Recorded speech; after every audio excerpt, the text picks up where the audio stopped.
MS યુનિવર્સિટીના લાગ્યા છે ઠેર ઠેર પોસ્ટરો। યુનિવર્સિટીમાં વિદ્યાર્થીઓના એડમિશનને લઈને પોસ્ટર લગાવ્યા છે। યુનિવર્સિટીના વીસી વિરુદ્ધ આડકતરી રીતે લગાવ્યા છે પોસ્ટર। લોકલ વિદ્યાર્થીઓને માટે 50% બેઠકોનો કર્યો છે નિર્ણય। આ નિર્ણયનો એબીપી વીપી દ્વારા કરવામાં આવ્યો છે વિરોધ, જેમાં વિદ્યાર્થીઓ દ્વારા જાહેર માર્ગો પર લોકોના જાગૃતતા ફેલાવવાના પ્રયાસ કરાયા છે। એમએસ યુનિવર્સિટીનું ખાનગીકરણ કરવાના કરાયા છે આક્ષેપો। નિર્ણય લેવામાં આવ્યો નથી, પણ યુનિવર્સિટી તંત્ર દ્વારા એક એમ લોકોની મિટિંગ બોલાવવામાં આવી છે અને તેમાં નિર્ણય પર ચર્ચા કરવામાં આવી છે અને નજીકના સમયમાં આ લોકો નિર્ણય પર જવા થઈ રહ્યા છે। જ્યારે એબીપીને આની જાણ થાય છે તો જે લોકો ધ્યાનમાં છે કે એબીપી છેલ્લા 75 વર્ષથી ફક્ત ને ફક્ત વિદ્યાર્થીઓના હિત માટે જ કામ કરે છે।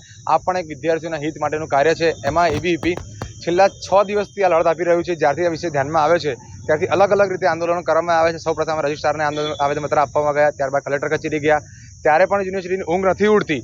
ત્યારે જાહેર જનતા કે જે રાજા દ્વારા યુનિવર્સિટી ગિફ્ટમાં અને ભેટમાં આપવામાં આવી હતી, તે વિદ્યાર્થીઓ લોકલ વિદ્યાર્થીઓનું ભવિષ્ય ઉજળું થાય એના માટે તેને આ ભેટમાં આપવામાં આવી હતી। ત્યારે સામાન્ય નાગરિકને પણ આ વિષય ધ્યાનમાં પહોંચે તો ગઈકાલે અમે લોકો સયાજીગંજ હોય, ફતેહગંજ હોય, કમાટીબાગ હોય, ત્યાંના જાગૃત નાગરિકોને પણ સમજાવવાનો પ્રયત્ન કર્યો છે કે આ જે જવા થઈ રહ્યું છે એ ખૂબ ખરાબ વસ્તુ છે। આનાથી મુખ્ય પ્રોબ્લેમ શું થવાનો છે કે જે વિદ્યાર્થીઓને ઓછા ટકા હશે, જેની આર્થિક પરિસ્થિતિ ખરાબ છે, તે વિદ્યાર્થી એમએસમાં ભણતો હતો, પણ જ્યારે એડમિશન નહીં મળે તો વિદ્યાર્થી જશે ક્યાં? ખાનગી યુનિવર્સિટીઓમાં। જે વિદ્યાર્થીના વાલીને સક્ષમ હશે એ લોકોની ફી ભરશે, બાકીના વિદ્યાર્થીઓ શું કરશે? તો પોતાના જીવન આ લોકો પોતાનો બરબાદ કરી દેશે।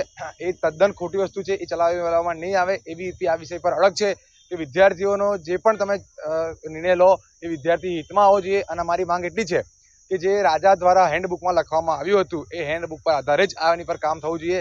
અને એવું કહેવામાં આવે છે કે એનઈપી દ્વારા અંતર્ગત આ કરવામાં આવ્યું છે। એનઈપી તો ફક્ત આખા ગુજરાતની બધી યુનિવર્સિટીમાં લાગુ થઈ છે, ફક્ત એમએસ યુનિવર્સિટીમાં ક્યાં લાગુ થઈ છે?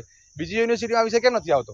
અને આ વિષય આવવો જોઈએ તો 2 વર્ષ પહેલા પણ આ વિષય આવ્યો હતો, ગયા વર્ષે પણ આવ્યો હતો અને આ વર્ષે પણ આવે છે। ફક્ત અને ફક્ત એમએસ યુનિવર્સિટીનો જ આ વિષય છે। એટલે ક્યાંક ને ક્યાંક એવું લાગી રહ્યું છે કે યુનિવર્સિટી તંત્ર પોતાનું જે એમએસ યુનિવર્સિટીનું સ્તર છે એ ઘટાડવાનો કે વધારવાનો એક પોતાનો પ્રયત્ન કરી રહી છે। આ તદ્દન ચલાવવામાં લેવામાં નહીં આવે।